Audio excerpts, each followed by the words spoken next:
Voici à quoi ressemble un mec qui a un problème de pâle. Je sais pas si c'est moi ou c'est parce que je crée du contenu sur YouTube, mais j'ai un gros problème, j'achète beaucoup trop de mangas. Certes, j'en lis beaucoup, mais j'ai l'impression que je fais un pas en avant, deux pas en arrière. En début d'année, j'avais fait une vidéo objectif de lecture pour les 6 premiers mois de 2025 et franchement, j'ai explosé ma palle. J'ai dû lire plus de 200 volumes de mangas. Par exemple, j'ai lu l'intégrale de 20 Story Boys, Eden, Sunken Rock, Hubelblatt. Niveau comique, j'ai lu Lock and Key, Something is Killing the Children. J'ai vraiment tout pété. Le seul problème, c'est que j'achète beaucoup trop. Et du coup, vu que la vidéo vous avait bien plu, je vais faire la deuxième partie pour le mois de juillet jusqu'à décembre et je vais vous présenter mes objectifs qui sont derrière moi. On va commencer avec un manga que je suis en train de lire actuellement. On va parler de Kenshin le Vagabond. Je suis actuellement au tome 14. La série est complète en 28 volumes. Je sais que le mangaka a fait des choses pas bien, c'est pour ça que moi j'ai acheté la série en occasion. C'est pour ça que j'ai un peu des tomes dépareillés où j'ai la toute première édition. Et la suivante, c'est tellement dommage parce que la version deluxe du manga, elle est juste magnifique. Pour le moment, je suis au tome 14. La série est plutôt sympa. Il y a quelques défauts qui vont avec l'époque à laquelle elle a été faite. On en reparlera dans un prochain bilan lecture. Mais franchement, Kenshin, c'est sympa.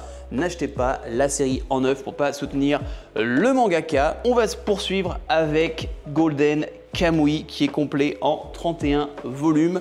Moi, Golden Kamuy, j'avais déjà lu les 7 premiers volumes et j'adore cette série, cette chasse au trésor où en fait il y a des prisonniers où on leur a tatoué la carte de là où se cache le trésor des Inuits. Et on va suivre plusieurs personnes qui sont après ce trésor et c'est juste incroyable. J'ai trouvé que la série, elle prend quelques tomes à se lancer. Et une fois que c'est lancé, c'est incroyable. La série est très très drôle, il y a beaucoup d'action. Franchement, si vous n'avez pas encore lu Golden Kamuy, faites-le, c'est très très bon. Et foncez parce que les tomes sont vachement durs à trouver. Je sais que moi j'avais galéré à trouver le tome 8 et surtout aussi le tome 31 qui est le dernier tome de la série. Il était introuvable pendant très très longtemps, donc si vous comptez vous faire Golden Kamuy, foncez dès à présent. Maintenant, on va parler manga de sport. C'est quelque chose que j'ai envie de découvrir parce que à part en anime, les mangas de sport, j'ai pas trop lu ça.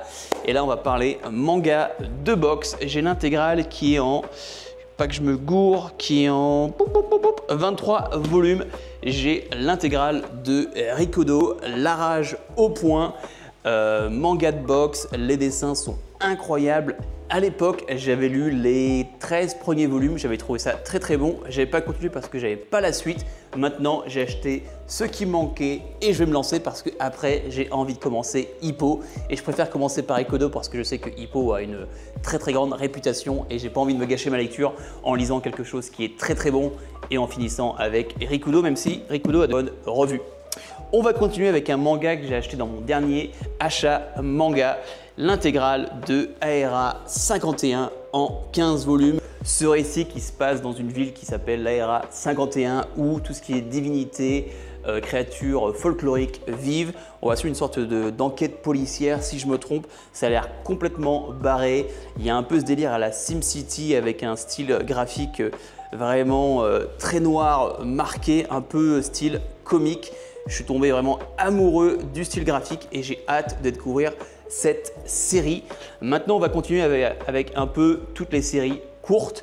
J'ai les 3 premiers tomes de Onera, ce manga franco-italien. C'est de la dark fantasy et j'entends beaucoup de bonnes choses. Et aussi, j'ai appris que dans chaque volume, au début, tu as un QR code où en fait, tu peux avoir de la musique qui a été créée pour la lecture du manga. Je trouve que c'est super cool comme idée. À côté de ça, j'ai un des seuls mangas que je m'étais fixé comme lecture pour cette première partie de 2025 que je n'ai pas encore lu, mais j'ai hâte de le découvrir. C'est Katsuo, l'arme humaine. J'avais lu le premier volume que j'avais trouvé très très drôle. C'est complètement what the fuck où tu vas suivre ce mec au collège qui va plus ou moins apprendre à se battre. C'est complètement barré et c'est très très drôle et c'est vraiment délire années 90. Il y a des trucs dans ce manga là que je pense que actuellement le manga se ferait bannir, mais franchement j'ai beaucoup rigolé avec le premier volume et j'ai hâte de lire la suite. C'est complet en 10 volumes. À la suite, j'ai un autre manga un peu drôle, c'est un manga de sport qui est complet en 5 volumes qui s'appelle Heaven 11, un manga de foot complètement barré, plus manga de sport / manga d'humour. J'ai lu les 2 premiers volumes et pareil, c'est très années 90. Il y a des trucs qui sont drôles, il y a des trucs qui sont beaucoup moins drôles. Pour le moment, c'est 50-50. J'ai lu les 2 premiers volumes, j'ai pas trouvé ça extraordinaire, mais écoutez, on va le finir sans 5 volumes et je vous ferai un retour. Et pour finir tout ce qui est histoire courte, j'ai l'intégrale en 4 volumes de Le Fossoyeur. Ça me rappelle un peu le délire JJK où en fait tu vas suivre des gens qui s'appellent les Fossoyeurs, qui vont tuer des gens, qui vont se faire posséder. Voilà, c'est une histoire courte en 4 volumes.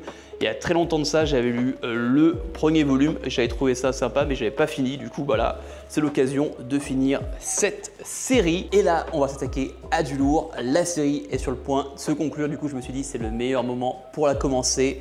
Je vais me lancer dans l'aventure qui est Vinland Saga. J'ai les 27 tomes sortis en France et franchement, j'entends tellement de bonnes choses que j'ai vraiment hâte de le découvrir. Ce manga sur les Vikings, j'avais déjà lu le premier manga de ce mangaka qui était Planète. Tranche de vie, on va suivre ces éboueurs de l'espace qui était plutôt sympa. Et je trouve ça complètement fou que le mec te fasse un manga tranche de vie sur des éboueurs de l'espace et puis après il te sort un manga sur les Vikings qui est vraiment acclamé par tous. Franchement, ça c'est vraiment un des mangas que j'ai tellement hâte de le lire. Et après, pour finir, c'est plus ou moins des one-shots et une série très longue. On va commencer avec un manga que je ne présente plus sur la chaîne. J'ai tellement fait la propagande, j'avais fait une vidéo qui en parlait un peu plus en profondeur, donc je t'invite à la regarder si tu ne l'as pas encore vue. Mais on va parler du premier volume de Centuria, un de mes chouchous de Dark Fantasy avec The Bugle Call. Pour le premier volume, ils ont fait une couverture métallisée qui est vraiment très cool et j'adore aussi le dessous de la couverture qui est aussi très joli. Franchement, si tu aimes la Dark Fantasy, Centuria, fonce, c'est excellent. J'ai acheté le premier volume pour soutenir la série, mais j'ai déjà lu parce que j'avais lu sur l'application Manga Plus.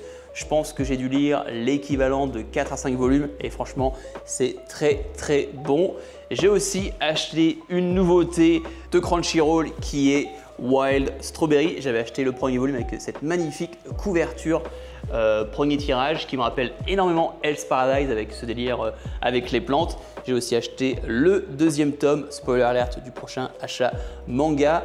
Ce manga me rappelle énormément Tokyo Ghoul et on en reparlera dans un prochain bilan lecture. J'ai aussi acheté la suite, j'avais déjà acheté le premier volume de Versus que franchement en vrai j'avais pas trouvé ça si ouf. Franchement, le manga est carré parce que c'est fait par One, le même mangaka qui a fait One Punch Man. Voilà, j'avais lu le premier volume, j'avais pas trouvé ça ouf, mais je m'étais dit, je vois personne en parler, du coup, je vais m'acheter le volume 2 et le volume 3.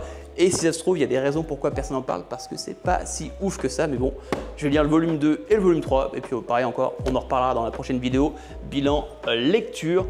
Et pour finir, j'ai ramené avec moi les 12 premiers volumes de One Piece, le premier arc de One Piece, parce que je compte faire une vidéo marathon sur cette première arc de One Piece.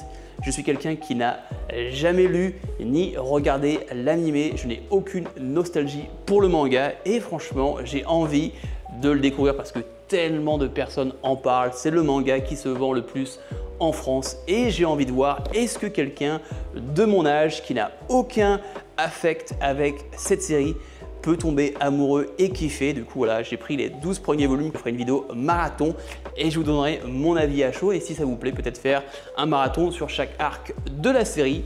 Et pour finir cet objectif de lecture de cette année 2025, j'ai aussi pris le one shot qui est Solanin de Inyo Asano. Apparemment ça c'est un des meilleurs one shot tout genre confondu.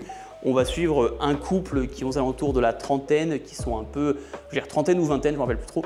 Ils sont un peu perdus, ils ne savent pas ce qu'ils veulent faire avec leur vie, niveau travail, etc.